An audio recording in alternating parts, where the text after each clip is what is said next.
Vice-Chancellor, fellow council members, staff of the university, graduates, ladies and gentlemen.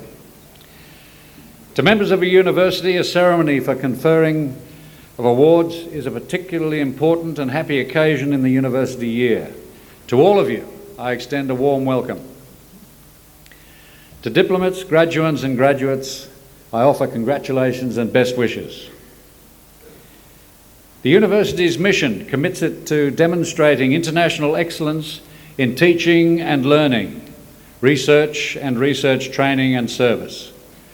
It is also committed to being a preeminent comprehensive university, working in partnership with students, community, commerce and industry for local, national and global enrichment. The university's record of achievement, particularly in research, is outstanding.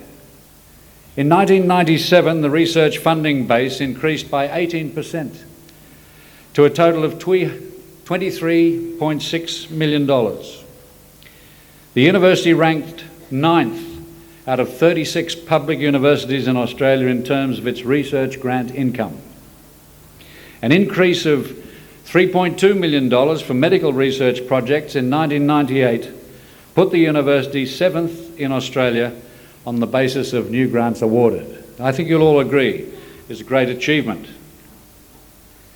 In 1997, the university also launched 2 new special research centres in the Faculty of Engineering and an Indigenous Higher Education Centre, Umaliko, in the Faculty of Arts and Social Sciences. This research centre is only one of 5 established in 1997 under the auspices of the Australian Research Council Indigenous Education Centres program and is the only one to be located on the eastern seaboard. This is an exceptional performance which reflects the quality of the research being conducted by this university. More generally, these achievements are also significant because there is a synergistic relationship between teaching and research. Good research feeds into the content and currency of teaching. Graduates of the University of Newcastle can therefore be confident that the curriculum they have studied reflects cutting-edge technologies.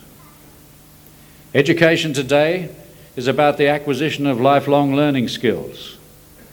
I believe that the awards to be conferred upon our diplomates, graduands and graduates today will qualify them to make significant contributions in the local, national, and in the case of some, the international community. I take this opportunity also to remind those receiving their testaments today that as diplomates and graduates of this university, you automatically become members of convocation. You thus join more than 45,000 other graduates and have an opportunity through elected representatives to participate in the governance of your university.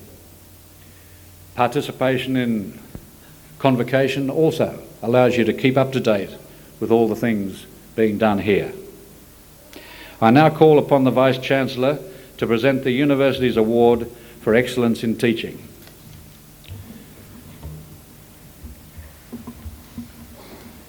Chancellor, I have pleasure in presenting to you Dr. Claire Walker, a lecturer in the Department of History, to receive the university's award for excellence in teaching. Chancellor, the University of Newcastle's Award for Excellence in Teaching scheme was established in 1992 to encourage and reward the development of creative approaches to teaching which stimulate or facilitate student learning either generally or of particular concepts or methodologies. The scheme reflects the university's acknowledgement of the importance of teaching as one of its major responsibilities and is a statement of its commitment to continuous improvement in this activity. The cornerstone of Claire Walker's teaching philosophy are as follows. Firstly, that students develop an enthusiasm for and proficiency in skills required for their discipline. Secondly, that the university education should aim to introduce and develop lifelong learning skills. Thirdly, that student-centred learning encourages students to take responsibility for their learning. And finally, that teaching and research enhance and inform performance and understanding. These beliefs have resulted in a creative and enthusiastic development of excellent practices. Students value the delivery of subjects which Dr. Walker teaches and the strategies she uses to help them learn to think critically. Chancellor, I have pleasure in presenting to you Dr. Claire Walker, a lecturer in the Department of History for the University's Award for Excellence in Teaching.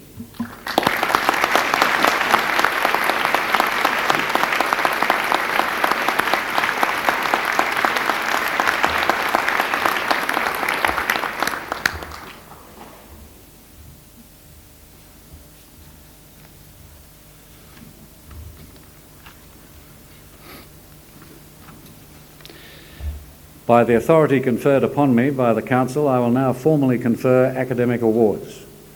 Will all candidates for admission to degrees and other awards please stand?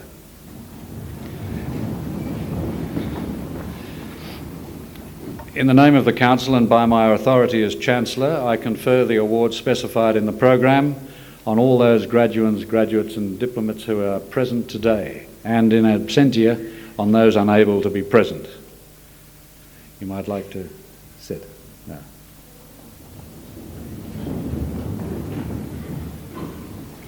I now call on the Acting Dean of the Faculty of Arts and Social Science to present diplomates and graduates from that faculty.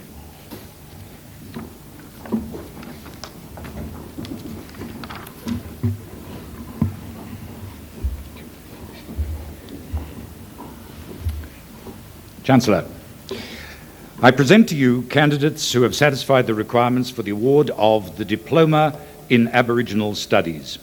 Kelvin Allen.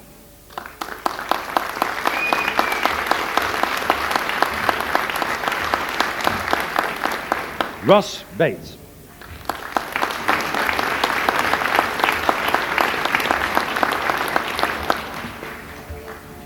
Judith Cully.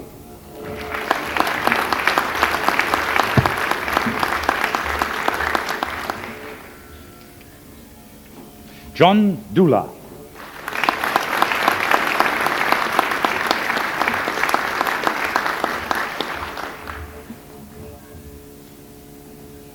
Irene Fribbins.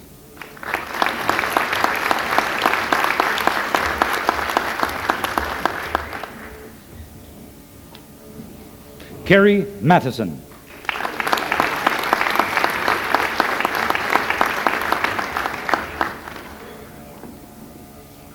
David Newham.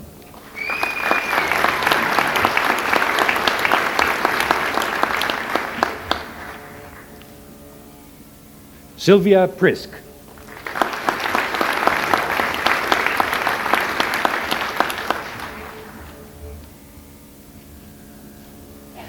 Jacqueline Trotter.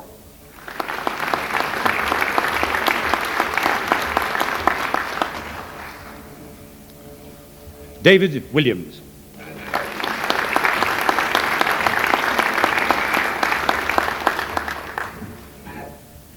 Chancellor, I present to you graduates of the degree of Bachelor of Arts. Lyndall Agnew.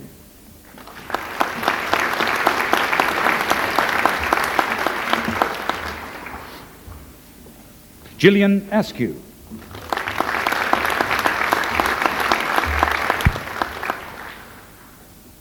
Mary Jane Aviles.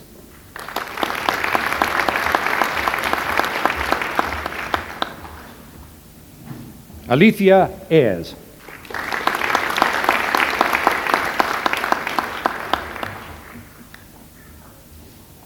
Trent Bailey.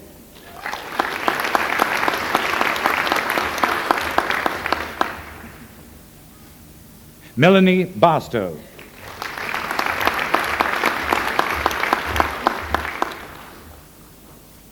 Barbara Bartlett.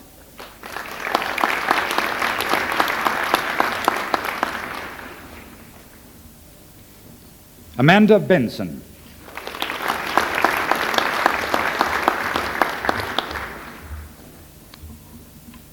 Andrew Benson.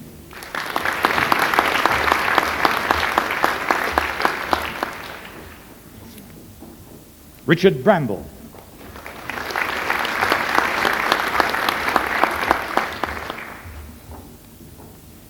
Colleen Bray.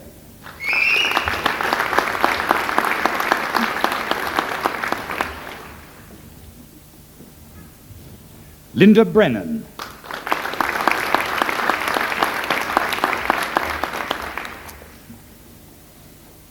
Peter Briggs.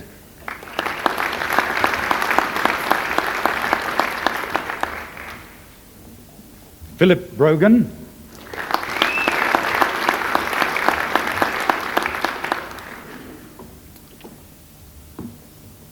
Cameron Brown.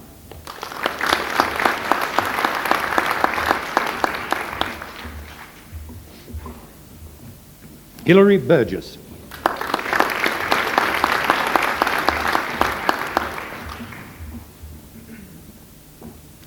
Marie-Paul Capodicasa.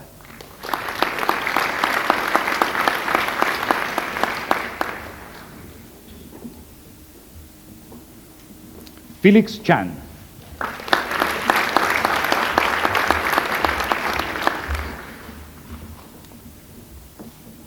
Xian Chen.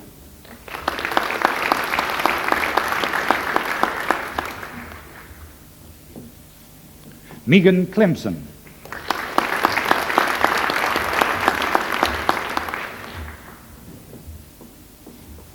Colby Clark.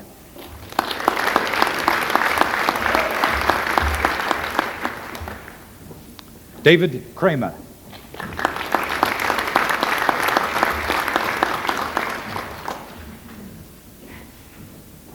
Lorraine Cummings.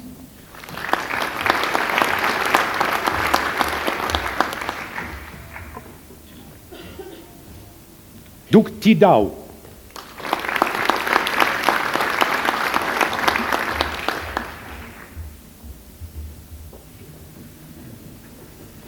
Noel Davies.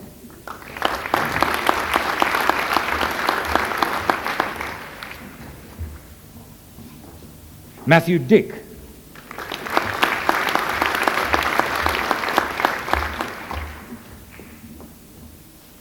Paul Dickinson.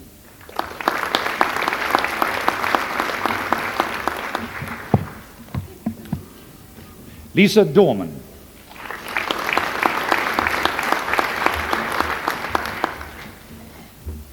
Janine Douglas.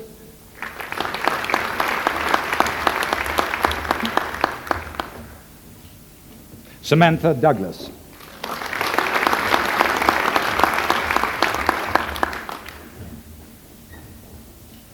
Lorraine Driscoll.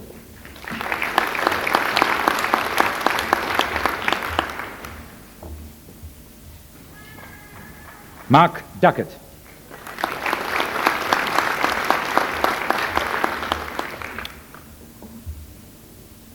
Lauren Eade.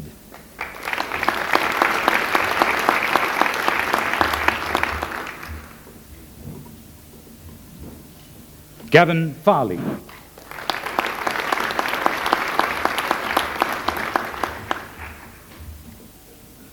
Jane Fegans.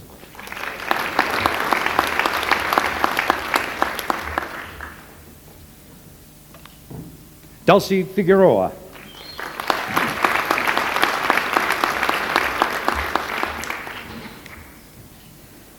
Megan Fletcher.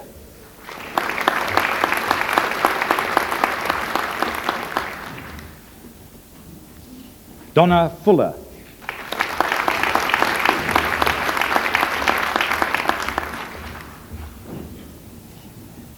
Emma Jane Fuller.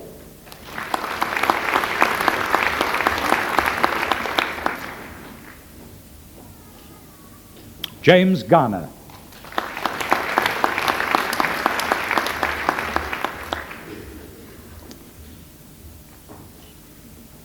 Michelle Gavry.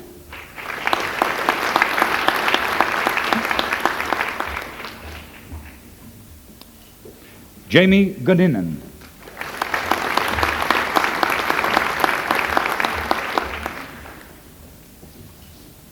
Ian Gordon.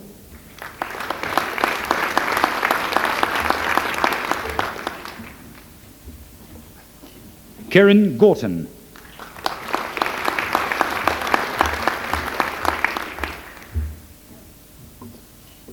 Michael Guillot.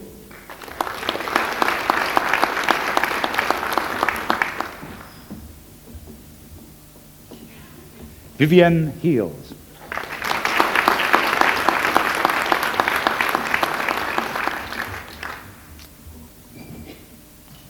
Andrew Hill.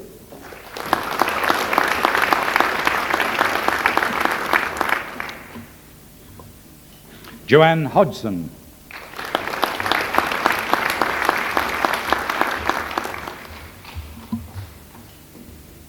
Christina Howard.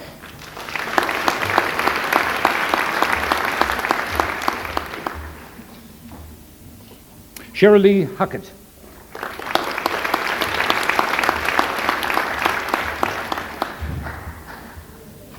Melita Jacobs.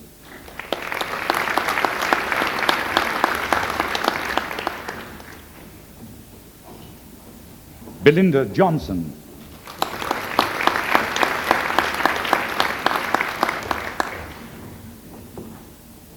Tanya Card.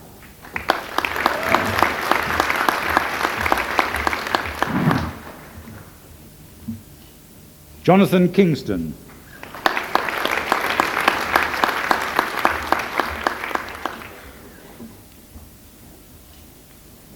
Celeste Kirby.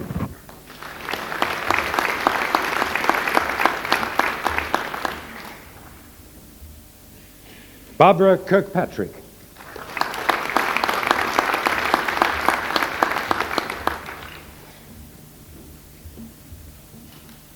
Benjamin Kirkwood.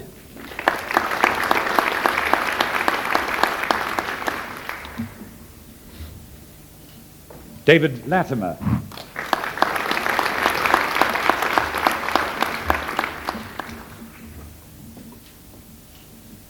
Hyun Suk Lee.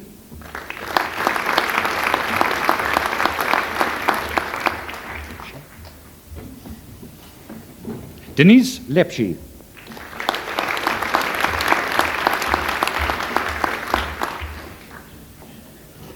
Jennifer Lewis.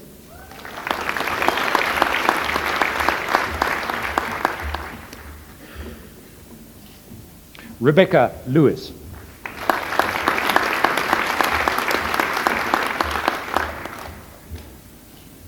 Georgina Lindsay.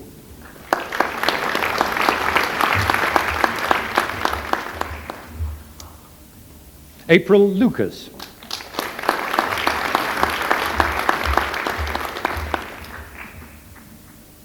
Wendy Lynch.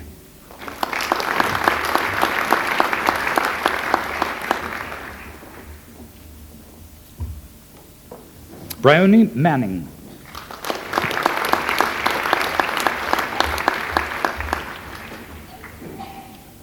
Timothy Marchant.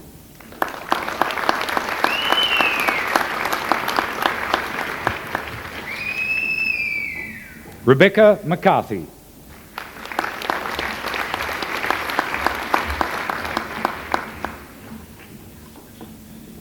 Kristen McElroy.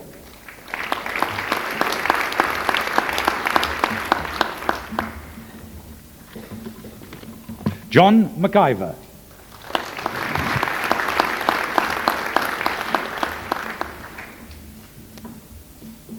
Duncan McKenzie.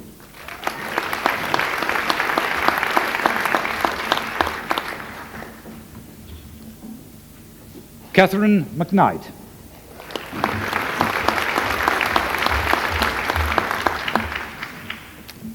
Melanie Malcolm.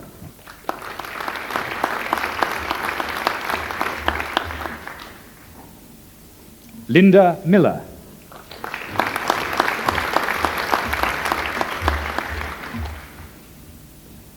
Natalie Miller.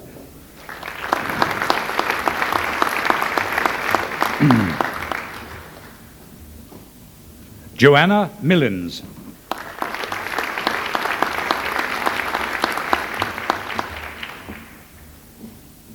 Lisa Milne.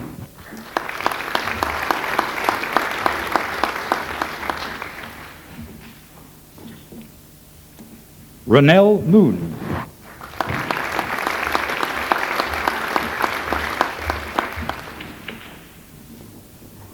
Shannon Murphy.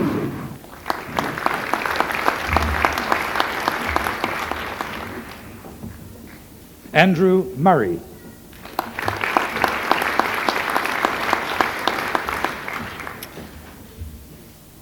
Rebecca Murray.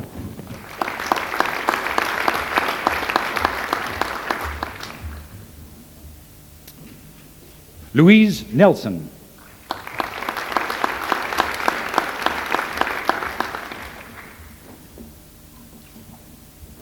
Patricia Noonan.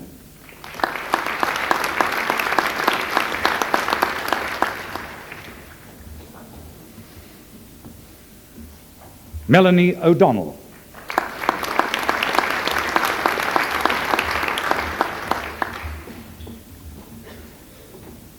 Michelle Oberdorf.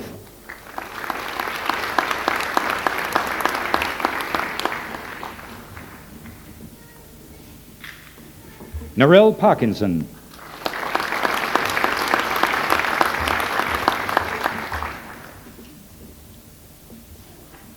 Simone Pengelly.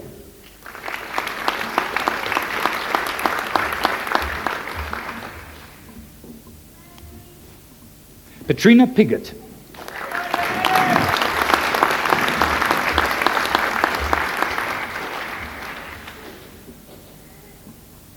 Lisa Pignetti.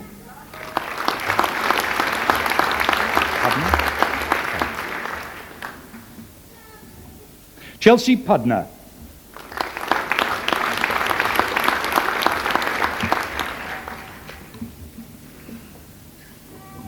Lynn Redgrove.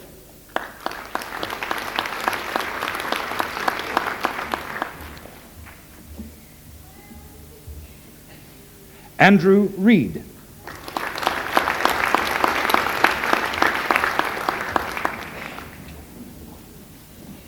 Catherine Ross.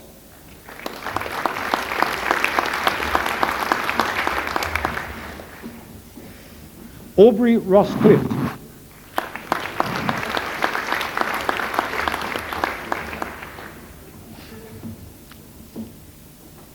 Carleen Sargent.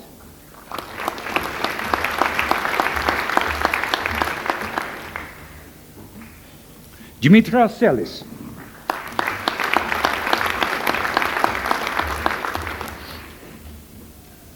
Kristen Shields.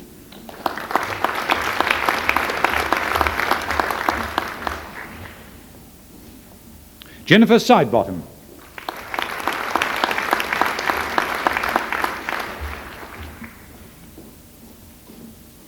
Olivia Sin.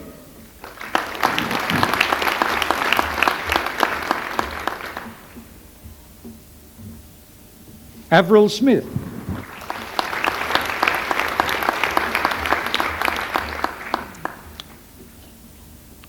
Lindy Snowball.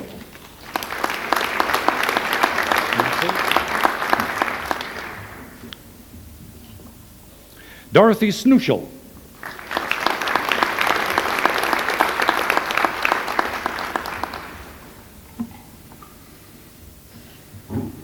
Vanessa K. Somerville.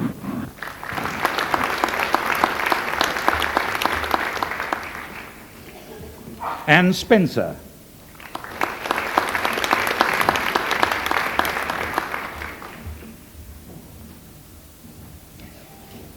Vicky Staines.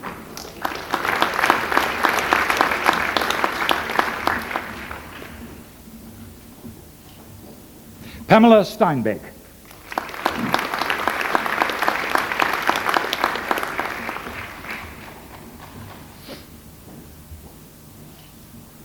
Christina Tate.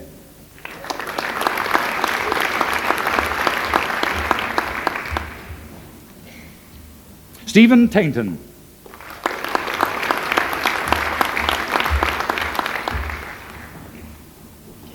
Simone Thorley.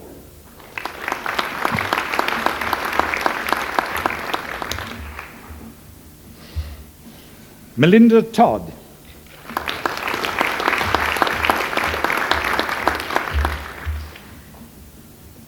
Jane Tonks.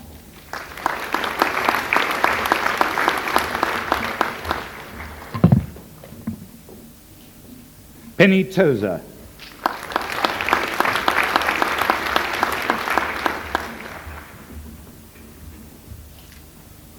Jared van Dynen.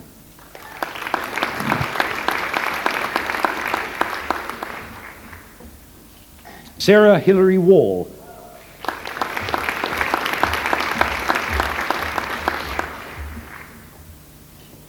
Narelle Warren.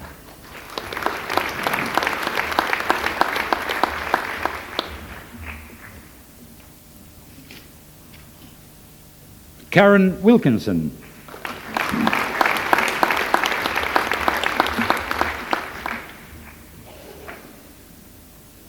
Janine Wilson.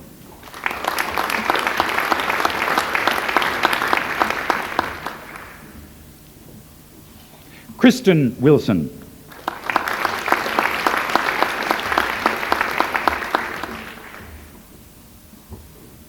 Christine Wolski.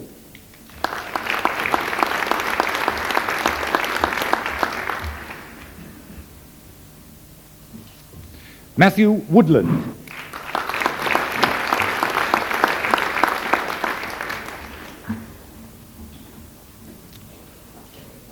Emma Wright.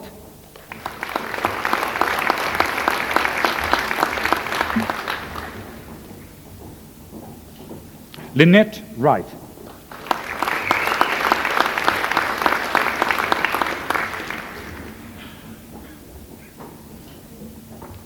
Mark Wrightson.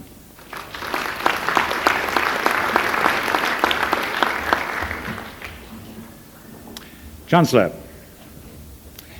I present to you graduates of the degree of Bachelor of Arts with Honours Class 2, Division 2. Belinda Downs.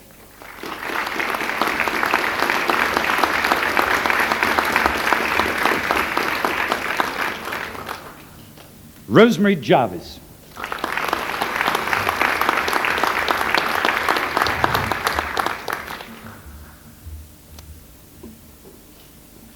Stephen McMurdy.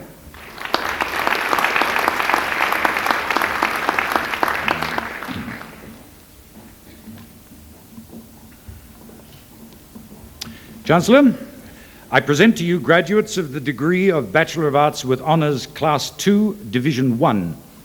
Holly DeVere.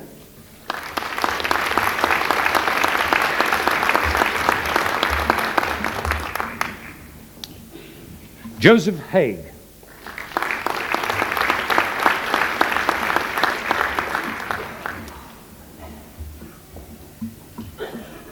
Christina Hatzis.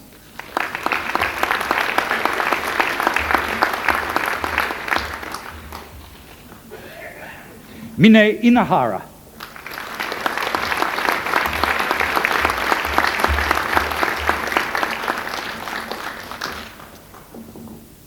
Heather Irvine.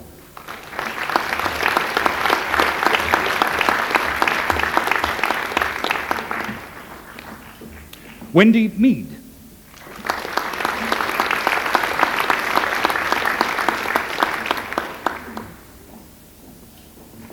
Daryl Osborne.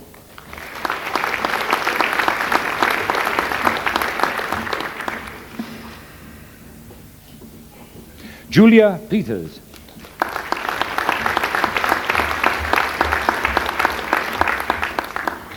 Margaret Phillips.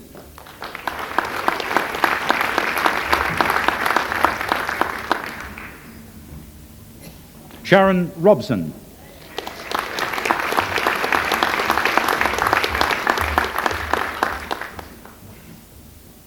Mary Simmons.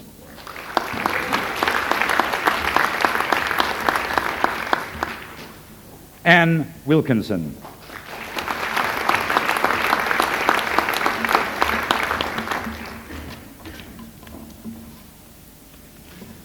Chancellor, I present to you graduates of the degree of Bachelor of Arts with Honours Class 1. Alex Arposio.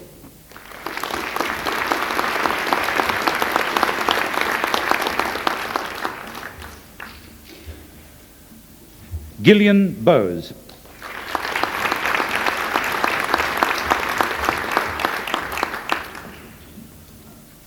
Brooke Collins.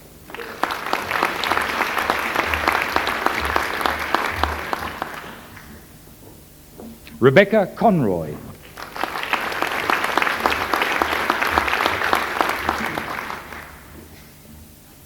Diane Freeman.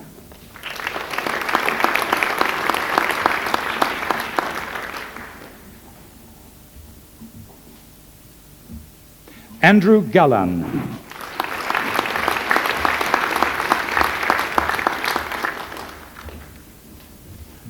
Gloria Higginbottom.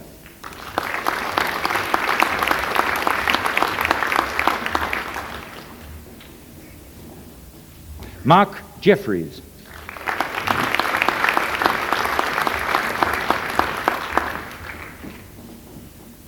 Kirsty Martin.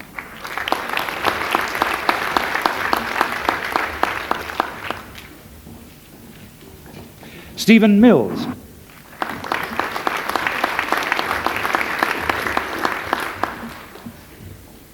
Patricia Truelove.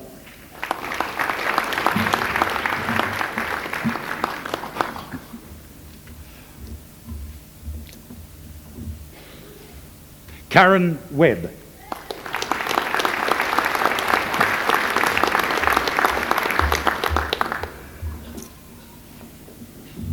Chancellor, a university medal may be awarded to a candidate who has achieved first-class honours and displayed outstanding ability. In assessing ability, the graduate's record throughout the whole degree course is taken into account. In addition to achieving consistently high grades and a total absence of failures, the graduand must have completed at least half of their degree at this university. Chancellor, I have pleasure in presenting to you graduates who have satisfied the requirements for their awards and the rigorous criteria for the award of a university medal. Chancellor, I present to you graduates of the degree of Bachelor of Arts with Honours Class 1 and the University Medal. Sandy Darragh.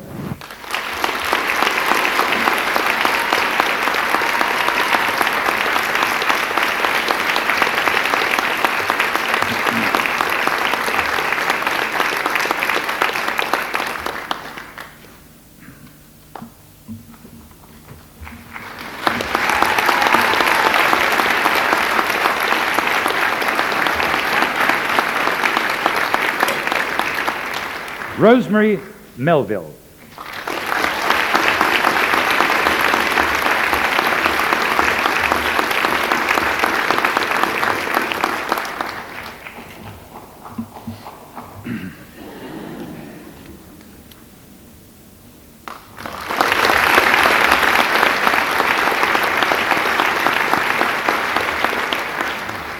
Chancellor, I present to you graduates of the degree of Bachelor of Social Science. Renata Barwick.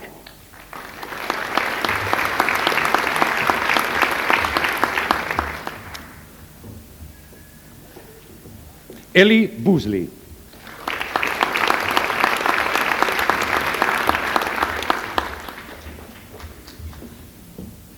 Sarah Byrne.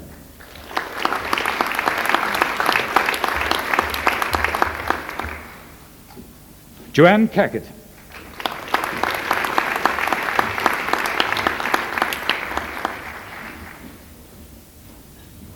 Brett Schaaf.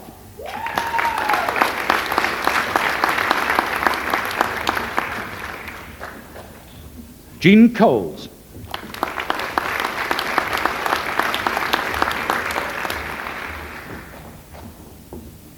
Michelle Drinkwater.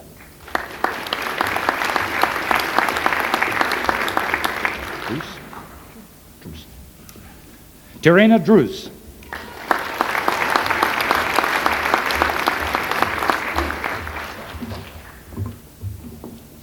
Elizabeth Gardner.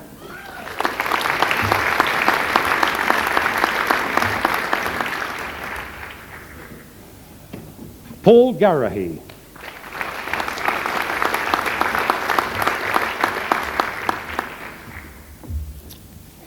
Shane Gibbons.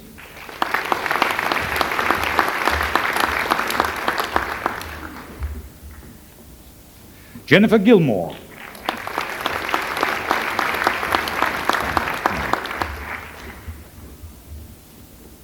Mary Goldstiver.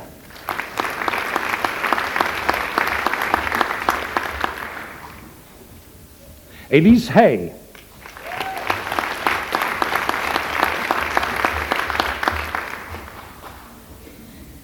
Angela Hope.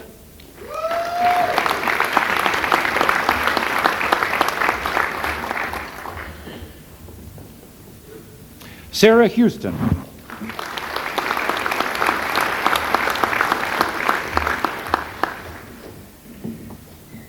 Brooke Kentish.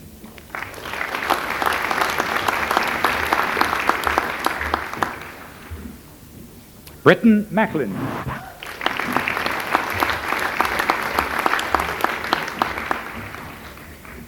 Josephine Martin.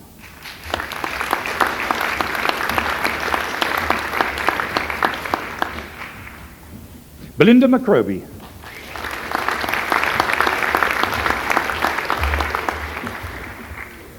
Scott Morrison.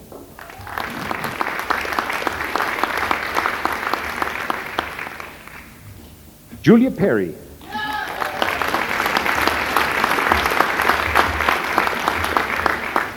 Janice Quickenden.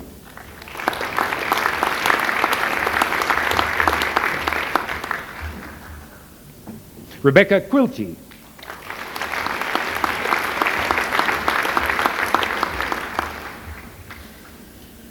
Karen Scarlett.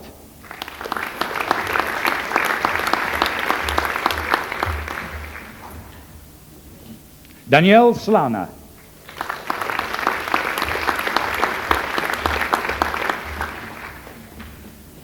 Rachel Steele.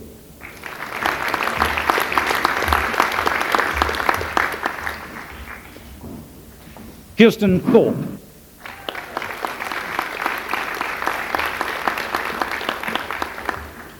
Maureen Wilson.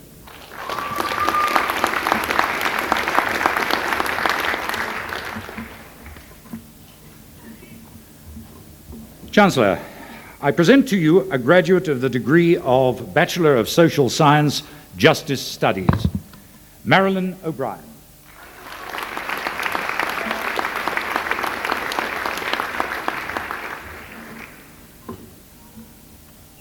Chancellor, I present to you graduates of the degree of Bachelor of Social Science, Recreation and Tourism, Melinda Allenson.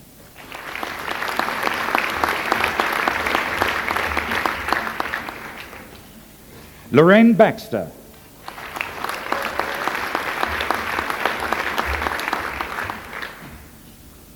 Jason Burke.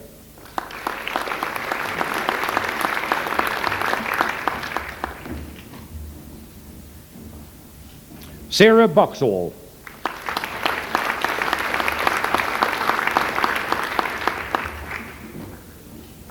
Meredith Burney.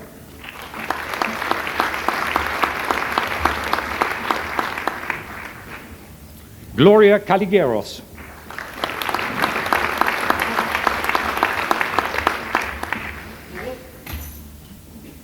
Matthew Castle.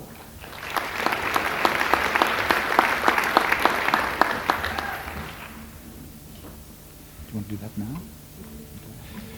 Virginia Davis.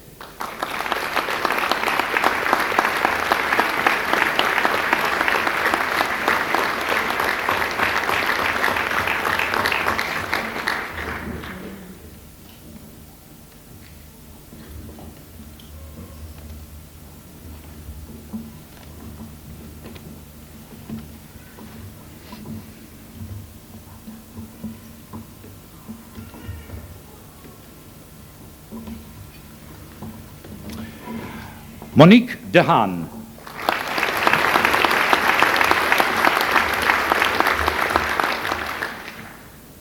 Mitzi Dewhurst.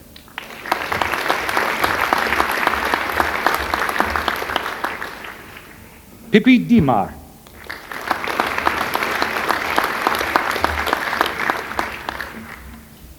Colleen Dunlop.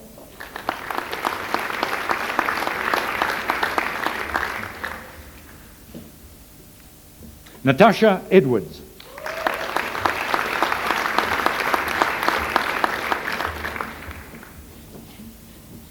Janelle Entwistle.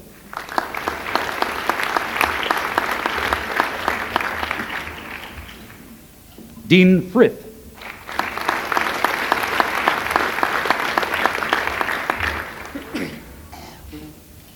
Lucy Gray.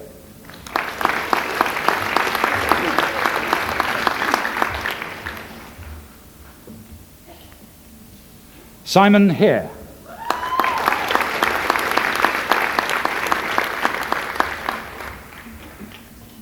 Claire Hanson.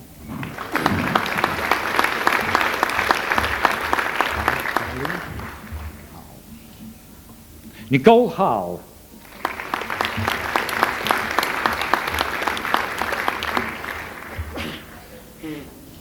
Benjamin Harvey.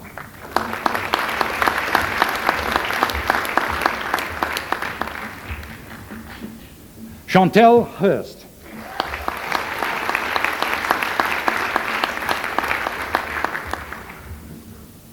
Kelly Hodge.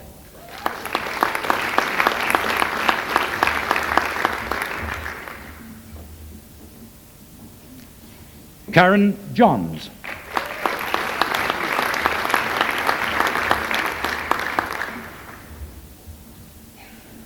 Casey Johnson.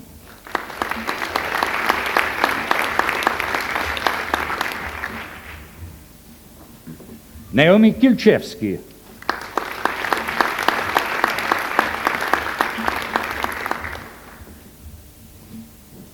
Anita Kingdom.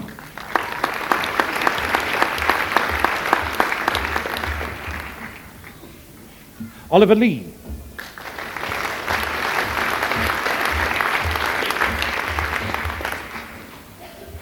Drew Madison.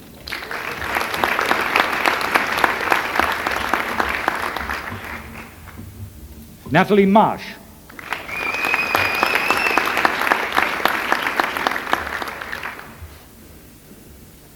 Alison Martin.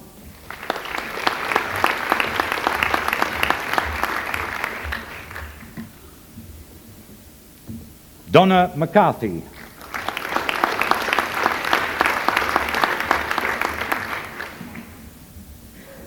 Catherine McConnell.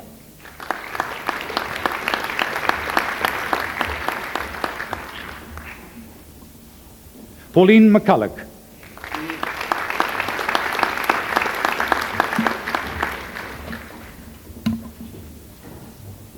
Rosemary McAvoy.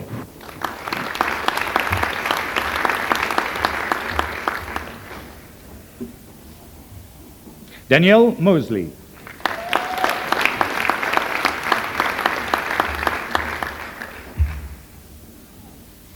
Sharon O'Donoghue.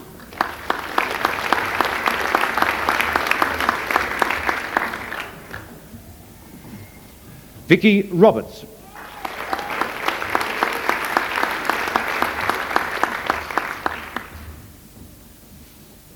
Masaki Sato.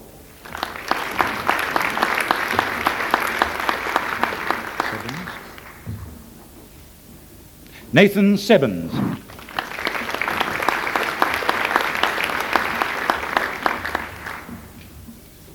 Angela Slater.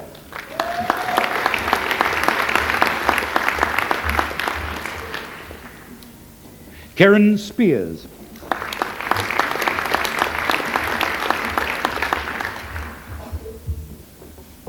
Tony Stevenson.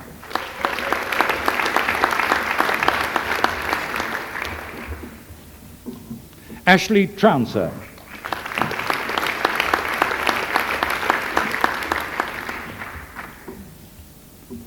Karen Turner.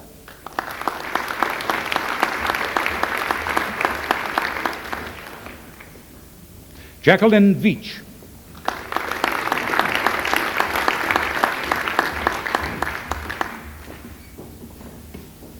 Sarah Whalen.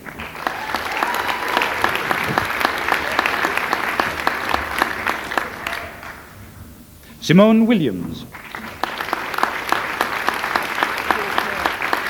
And the second syllable. Brody Warpel.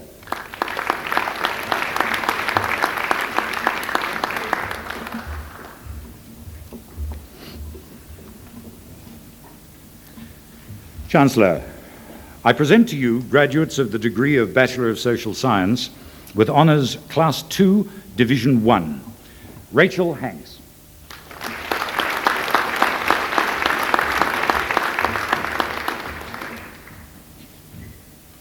Alexandra Muse.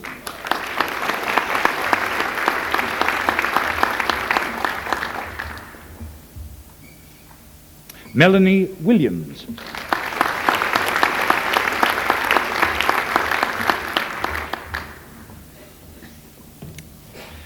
Chancellor, I present to you a graduate of the degree of Bachelor of Social Science with Honours Class 1, Tamara Young.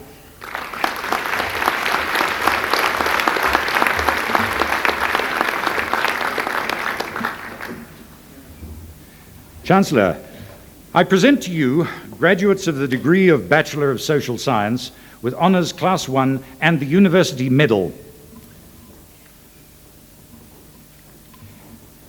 Cleoniki Saroka.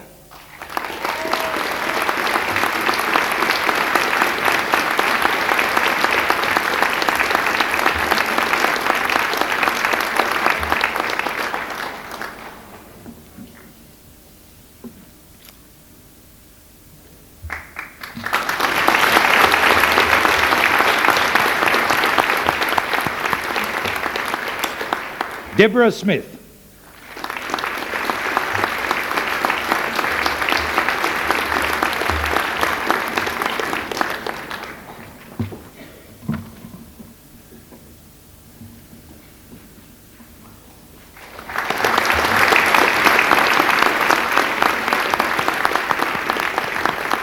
Chancellor, I present to you graduates of the degree of Bachelor of Social Work.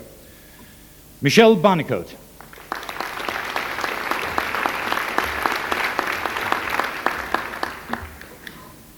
Jane Collins.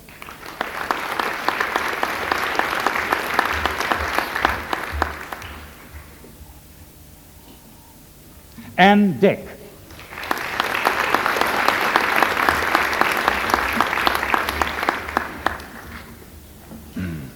Jennifer Falconer.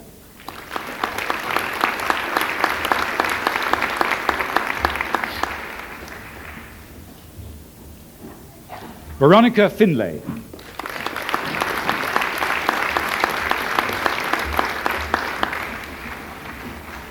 Tanya French.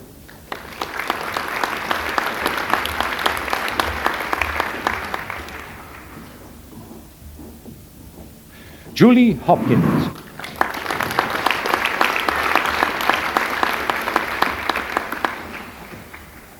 Davinia Jones.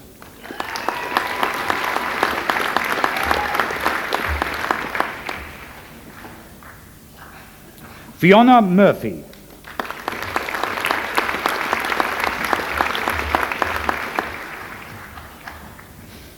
Gabrielle Murphy.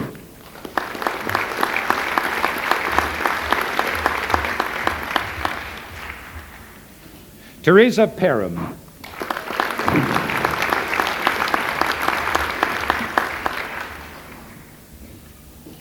Andrew Proctor.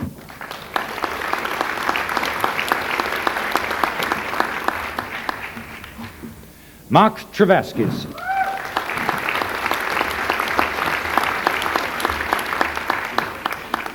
Anne Wakefield.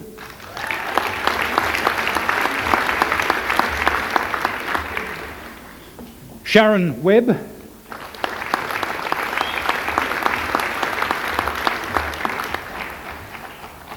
Lisa Zucker.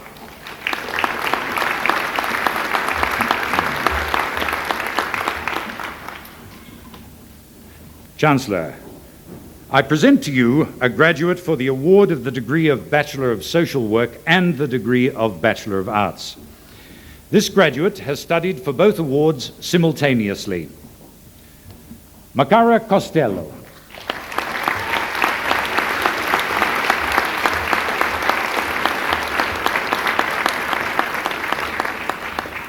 Chancellor, I present to you graduates of the degree of Bachelor of Social Work with Honours Class 2, Division 1, Brendan Brooke.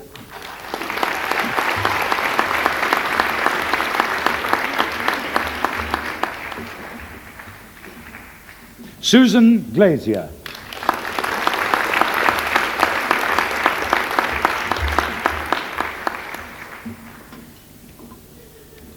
Chancellor, I present to you graduates of the degree of Bachelor of Social Work with Honours Class 1, Larissa Burns.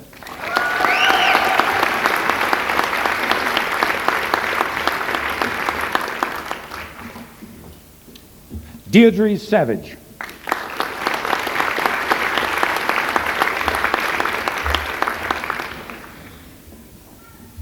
Sam Lee Zock.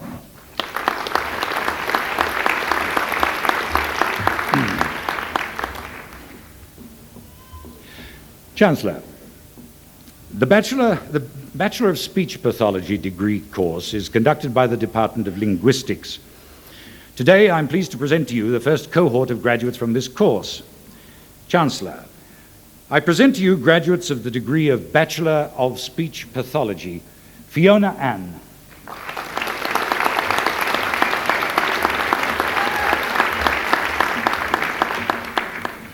Mary Ann Costello.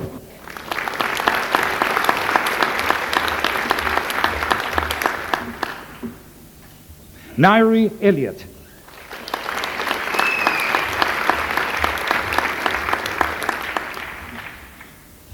Rebecca Ellison.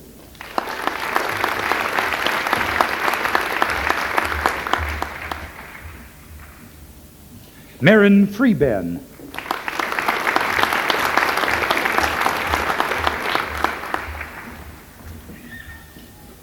Kirsten Glover.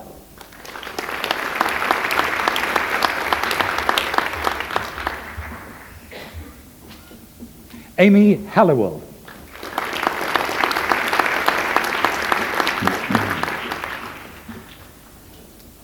Anne Hogden.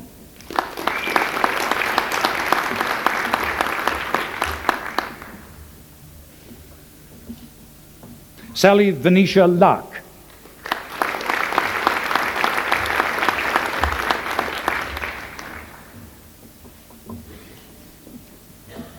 Natalie Moore.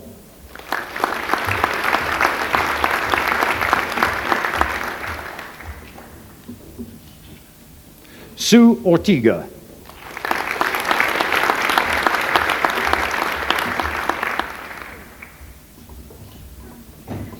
Christy Poik.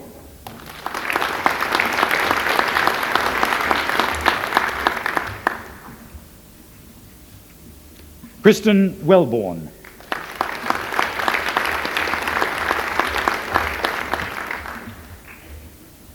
Chancellor,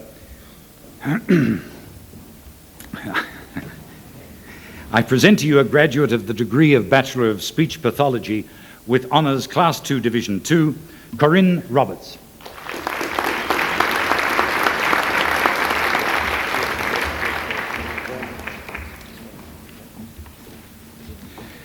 Chancellor, I present to you graduates of the degree of Bachelor of Speech Pathology with Honours Class 2, Division 1, Rebecca Sutherland.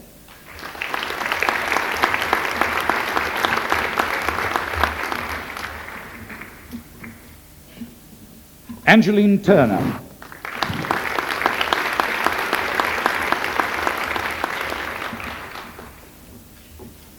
Helen Wheatley.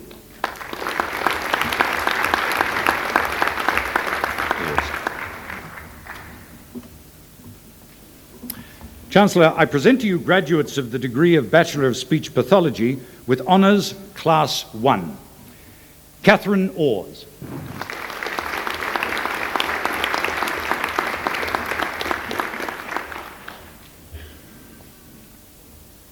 Gillian Carmichael.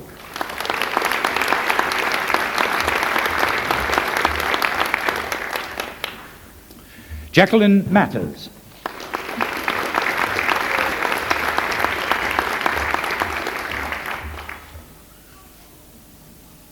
Gillian McElwain.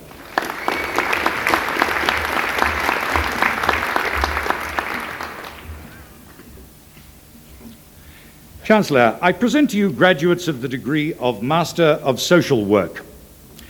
Esmeralda Branco.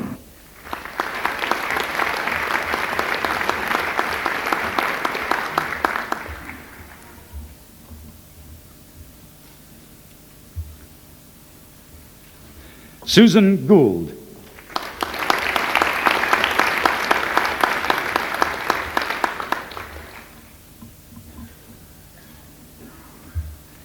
Chancellor, I present to you a graduate of the degree of Master of Theatre Arts, Ray Means.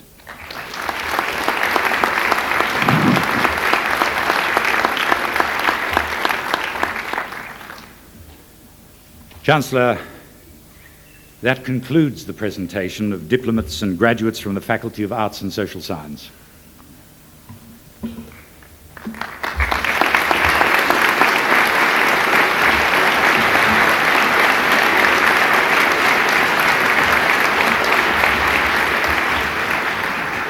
I call on the Deputy Vice-Chancellor Research to present research higher degree candidates. Chancellor, I present to you graduates of the degree of Master of Arts. I present to you Marilyn Cromitty, Bachelor of Arts of this university.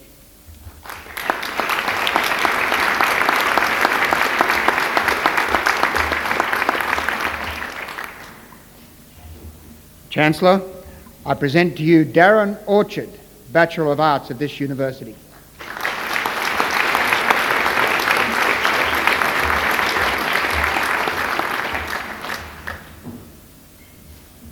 Chancellor, the degree of Doctor of Philosophy is awarded to graduates who have successfully completed a prescribed program of study, principally of research. A thesis embodying the outcomes of the research is the principal basis of examination. The degree is only awarded if the thesis makes a significant and original contribution to knowledge and understanding of the field of knowledge with which it is concerned. Today, the University is proud to honour a Doctor of Philosophy graduate who has satisfied these rigorous criteria for the award of the degree.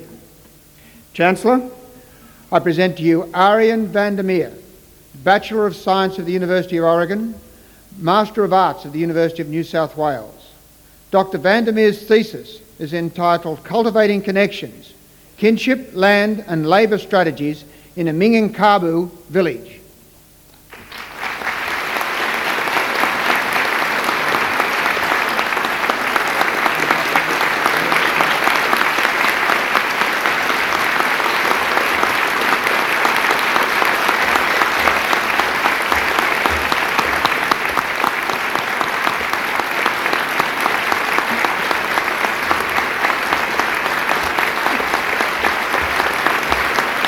Chancellor,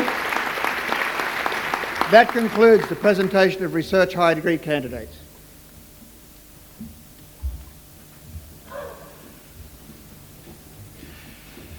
I now call upon the Vice-Chancellor to present the inaugural Exceptional Service Medal. Chancellor, I have pleasure in presenting to you Dr. Brian Smith to receive the inaugural Exceptional Service Medal. Chancellor, Dr. Brian Smith was born in Hartlepool, England. Prior to coming to Australia, he served for 5 years in the British Merchant Service. Upon coming to Australia, Dr. Smith completed his Bachelor of Arts degree majoring in philosophy and English in 1957 as a mature age student at the University of Western Australia. He was awarded first-class honours in 1959 and went on to complete the degree of Doctor of Philosophy at the Australian National University. After receiving his Doctor of Philosophy degree, he went on to lecture in philosophy at the University of Queensland and then moved to the University of Western Australia in 1965. It was here that Dr. Smith intensively studied the experience of mature-age students entering university. This research led him overseas to Great Britain and Northern Europe, where he studied the integration of the provision of adult education in the British Open University and the University of Manchester.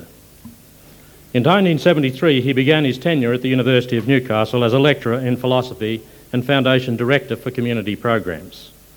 It was in this role that Dr. Brian Smith changed the face of adult education at the university.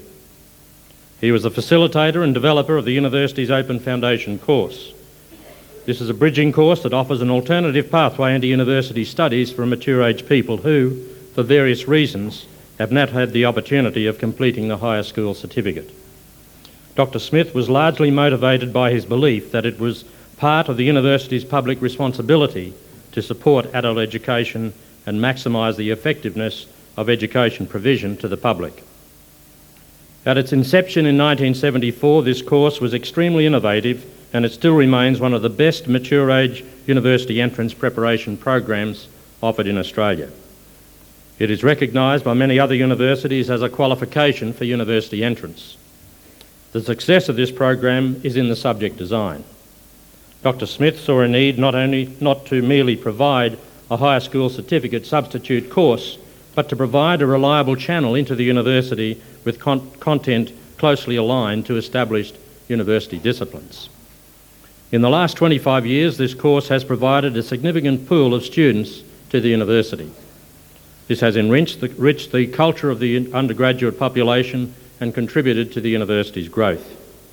Most notably, however, it has given an education to mature age people who once thought a university education was beyond their reach. In addition to Dr. Smith's outstanding initiative with this program, he also fostered the growing relationship between the university, the City of Newcastle and the Hunter region.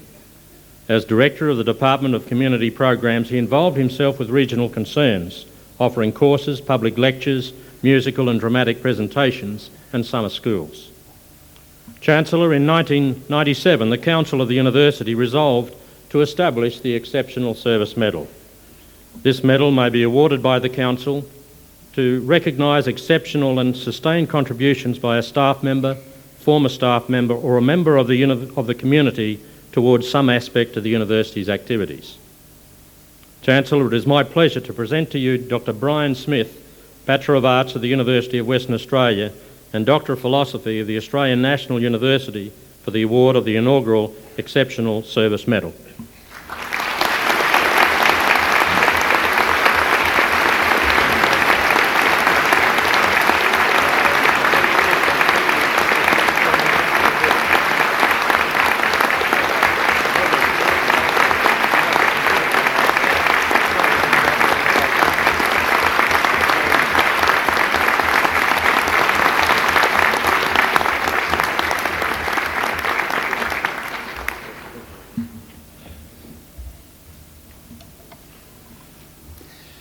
I now call on the Vice-Chancellor to present a candidate for an honorary degree. Chancellor, I have pleasure in presenting to you the Honourable Bruce Baird for admission to the degree of Doctor of the University.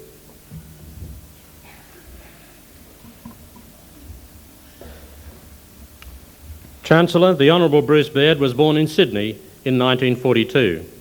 After completing his secondary education, he joined Qantas as a commercial trainee and undertook a Bachelor of Arts degree at the University of Sydney part-time. After completing his degree, he was appointed Staff Training Officer at Qantas and then took a position as English History Master at Cranbrook School in Sydney. In 1967, with the mining boom underway, Bruce Baird joined Alcoa in Melbourne and was heavily involved in the expansion of the production of alumina in Western Australia. It was during his work at Alcoa that he completed his Master of Business Administration degree at the University of Melbourne in 1971. In 1972, Bruce Baird was one of 14 chosen from 2,000 applicants to join the Australian Trade Commission Service. During his time here, he was posted to Germany as an Assistant Trade Commissioner and New York as the Trade Commissioner. He was responsible for the promotion of Australian trade in both Europe and the eastern states of the United States of America. Mr. Baird returned to Australia in 1980 and joined ESSO as their Government Affairs Manager, liaising with the government on issues relating to the production of oil in Bass Strait. Mr. Baird's keen interest in politics saw him enter the political arena in 1983 when he won Liberal Party pre-selection for the seat of Northcote in Sydney's northwest. In 1984, he was elected to the New South Wales Parliament. Most of us would have first heard of the Honourable Bruce Baird as the Minister for Transport, a position to which he was appointed in 1988. In this position, he was responsible for the Maritime Services Board, State Rail Authority, State Transit Authority, Department of Main Roads and the Department of Motor Transport. During the 8 years he held this portfolio, Mr. Baird was successful in, amongst other things, reducing the annual running costs of state rail by $450 million per annum, introducing Explorer and Endeavour trains to New England, the South Coast and the Hunter Valley, introducing river cats to Parramatta and introducing sleeper cars on XPT trains. It has been said that the Liberals' Transport Minister Bruce Baird, a confirmed freeway builder, remains the greatest rail building minister in Sydney's post-war history. During his term as Transport Minister, he was elected Minister responsible for Sydney's Olympic Games bid and a member of the lobbying team. Mr. Baird played a significant role in helping Sydney and in effect Australia in its successful bid to host the year 2000 Olympic Games. In 1995, Mr. Baird resigned from Parliament and took on the role of Managing Director of the Tourism Council Australia. In this role, he represents the interests of over 700 members of the Council and in excess of 30,000 affiliated tourism and travel enterprises. He has the sole and sometimes daunting task of communicating directly with state and federal governments on the concerns and issues affecting this large and growing industry. In this role, Mr. Baird is required to travel extensively and is included in a number of key tourism missions overseas. Chancellor, it is my pleasure to present to you the Honourable Bruce George Baird, Bachelor of Arts of the University of Sydney and Master of Business Administration of the University of Melbourne, for the award of the degree of Doctor of the University.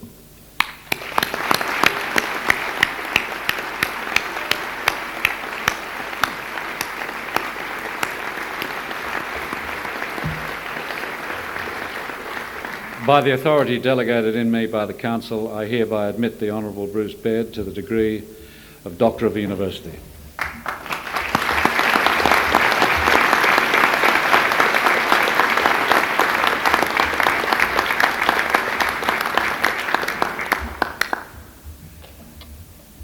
We will now have a musical interlude presented by the Faculty of Music String Quartet. They will play Serenade by Haydn.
Yet another example of the talent which abounds in this university.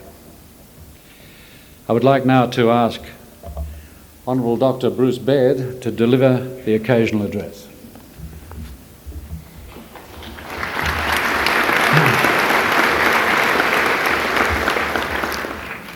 Chancellor Rick Charlton, Vice-Chancellor Roger Holmes, members of Council, graduates, ladies and gentlemen.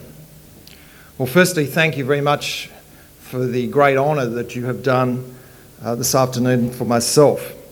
I'm particularly appreciative of this honour.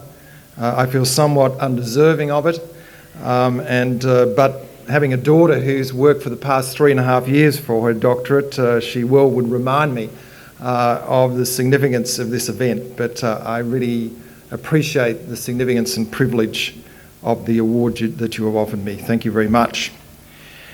Secondly, that I would need to say to you how pleased I am to be able to speak this afternoon. And I'm joined here today by my wife Judy and also by my mother-in-law, who actually is celebrating her 80th birthday today. So I'm glad to have her here with me checking out what I'm saying.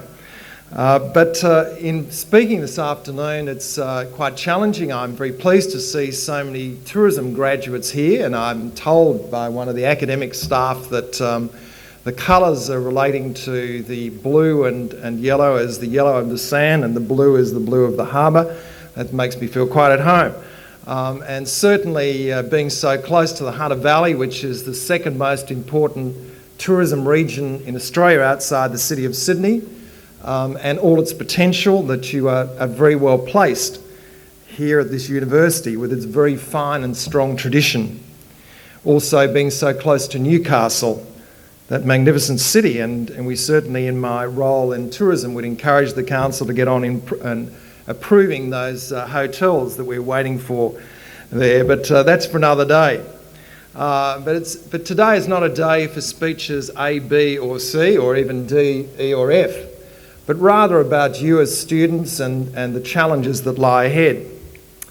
It's an exciting time and I want to congratulate you on your achievement. This is a great day and a wonderful time for you to look at what you've achieved, to celebrate with your family these great achievements.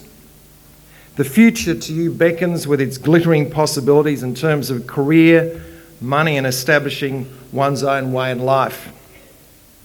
Projecting forward in what the future will be for you, what it will be for Australia in the new millennium, is going to provide quite a challenge for you, but obviously it has many exciting possibilities.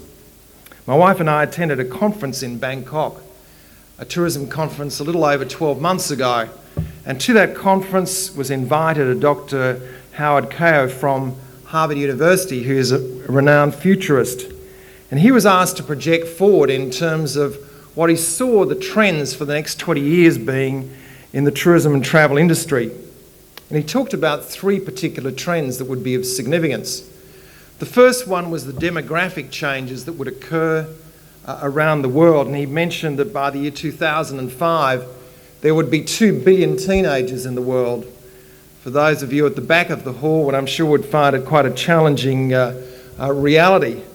But in terms of other changes that he mentioned was the great changes in cyberspace in terms of the way people did their bookings. No longer would it be in the next 20 years relying on your travel agent, but going to the internet, looking at the rooms that are being offered in terms of a hotel and resort, looking at the various views from the internet, making your bookings, organising your visa exchange, using your handprint for entry into countries. And so all your transactions being carried out by the internet as well, and in terms of sending back to your parents or your relatives at home the images by electronic means straight back and instantaneously instead of waiting for your Polaroid shots. But the third most important area that he also talked about is in the changing world that we would see in the future, in the greater degree of privatisation, in the greater computerisation of our world, there would also be a greater search for meaning within individuals' lives. So that in travel and tourism, that the great attractions of yesteryear in terms of going to the Montmartre and Notre Dame St Paul's and London Bridge, Via Veneto and the Colosseum would be changed, and while people would continue to go there, then increasingly they would be going to meditation centres in Asia and in the hills of the Pyrenees, in the mountains of the Pyrenees, and spending time on deserted islands just to discover themselves and to establish their own identities. And we're seeing this already starting to emerge. The search for meaning for the graduates is going to be one of the big challenges for you in the future. Establishing values in today's career-driven environment will be difficult. And perhaps it's the age I've reached, but I see both ends of the spectrum now. Firstly, I see young people who come for advice, and many of them seem to be totally consumed by their career and material possessions. Secondly, middle-aged people at the other end of the rainbow, looking at retirement and regretting the allocation of all of their time, resources, skills and energy into a career that in some cases has left them disillusioned. Henry Nouwen, a Harvard theologian, in his book Reaching Out, talks about the importance of the three key aspects in individual development, particularly in relation to values and a sense of identity. The first he mentioned is spending time alone for contemplation and re-evaluating the direction in which one is going. I noticed that Andrew Denton, just a week ago, the well-known Sydney television presenter and comedian, said in the weekend's paper, "Whatever the best moment in my life is going to be, it won't have anything to do with being in public. It will be a quiet moment somewhere, unlooked for, unasked for." Henry Nouwen quotes the words of Khalil Gibran at a wedding ceremony, "Sing and dance together and be joyous, but let each one of you be alone. Even as the strings of a lute are alone, though they quiver with the same music, stand together yet not too near together. For the pillars of the temple stand apart, and the oak tree and the cypress grow not in each other's shadow." So there is importance for us to be alone and to establish our own identity. And of course, as the other two parts, Henry Nouwen points out that it's not only spending time alone, which in itself is not going to be productive, and is also linked in balancing with reaching out into the wider community and integrating with others. And I know that many of the degree courses that we have today are involved in just that, in reaching out into the community in a very significant way. And the third part he mentioned was also embarking on one's own spiritual journey and the search for a deeper meaning in life. In regard to the search for meaning and spirituality, it's interesting to note that arguably Australia's most well-known and controversial historian, Manning Clark, called Australia the kingdom of nothingness, an idea taken from John Henry Newman's sermon on the age of unbelief. Newman's essay is not about the decline of religious belief or the decline of belief in the divinity of Christ. It's about believing in absolutely nothing. That's what Clark calls the kingdom of nothingness, a country in whose soil the roots of any major religion failed to take hold, where the ideologies of the left were sustained by dreams of a working man's paradise, dreams of making this world better. These faded this century, he argued, after grand-scale destruction and devastation of World War II, the dropping of the bomb, the Holocaust and other events shook humanity's belief in a benevolent, loving God, or mankind's inherent goodness, or a capacity for better things. It is important that as students you do not succumb, or as graduates now, you do not succumb to the kingdom of nothingness, but develop a real sense of meaning in your life. As students setting out in your threshold of your career, it is important that you take time to smell the flowers, to develop your sense of caring and your own sense of spirituality. Get involved in the community and make a difference. Get involved in areas of concern, such as the homeless and the disadvantaged. Look to involvement in organisations such as World Vision, Care Australia, Salvation Army, Sydney City Mission or Newcastle's Mission, AusAid, Smith Family. Make sure that it's not simply a matter of writing out a cheque to a worthwhile organisation that gives you a sense of belonging to the community at large. Speak out on issues that affect your community. Be concerned about issues such as the Republic, land rights, environmental protection, and even the Australian waterfront. It was great to see that we have our graduates today in Aboriginal Studies. Develop interests in sporting and cultural life. Continue to educate yourself and be involved with your family. Accept them for all their faults as they accept you, and you will find that strong family relationships become a reservoir and a strength to reach out to others in the community. In summary, in leaving the world of academia, these years of learning and lifting your sights, do not lose sight of your values. Do not get lost in a corporate wilderness where attention is focused on income and bonuses and Gordon Gekko-style greed, but retain a balance in your life and your sense of values and vision. Best wishes for the future and congratulations on your achievement. This is undoubtedly a great day in your life and your family's life. You are the leaders of tomorrow, and you will fashion the Australia of the new millennium. In the challenges that face you in the future, make sure that you make a difference.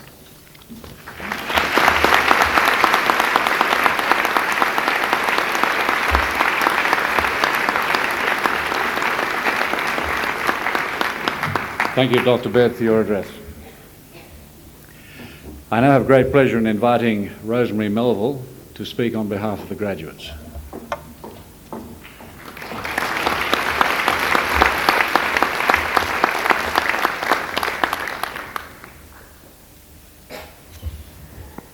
Chancellor, Vice-Chancellor, members of the University Council and staff of the University, fellow graduates, ladies and gentlemen.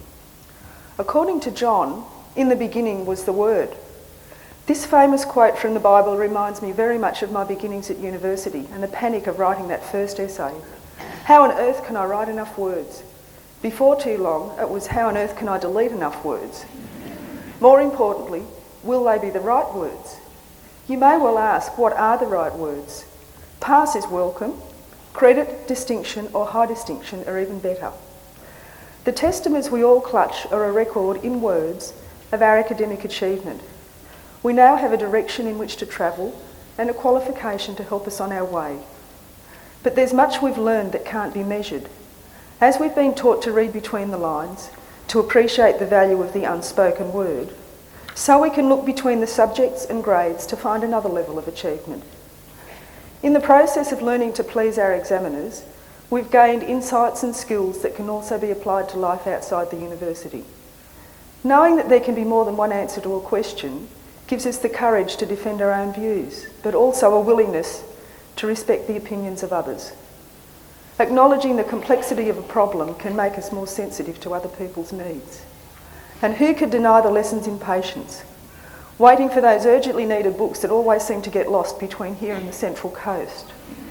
Waiting for someone to finish a mountain of photocopying on the only machine that doesn't have something wrong with it, and then finding that they've used all the paper.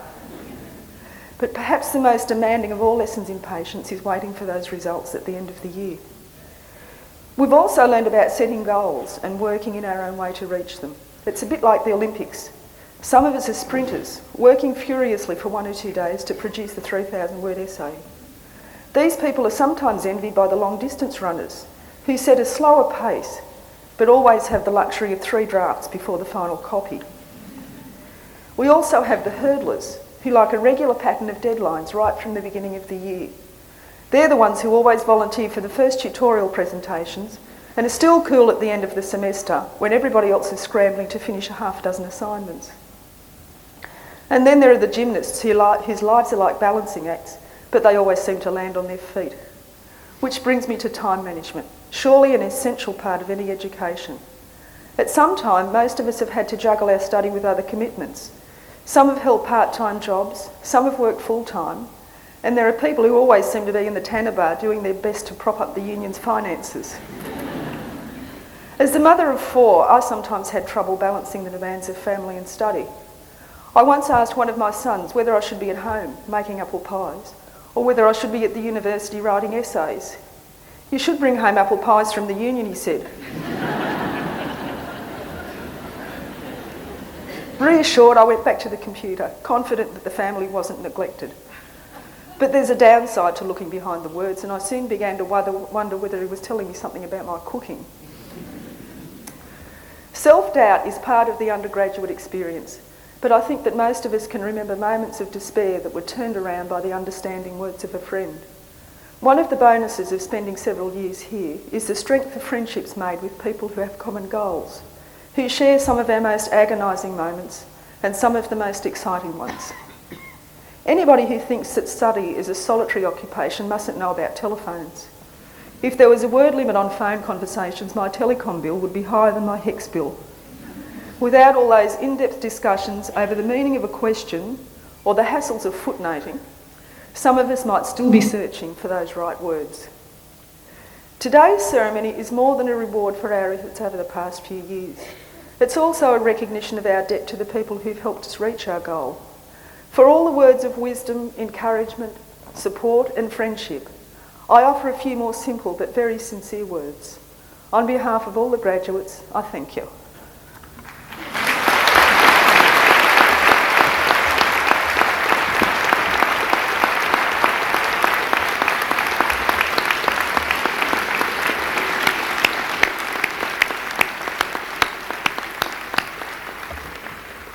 I would like to thank Rosemary Melville for her speech and now declare this ceremony concluded.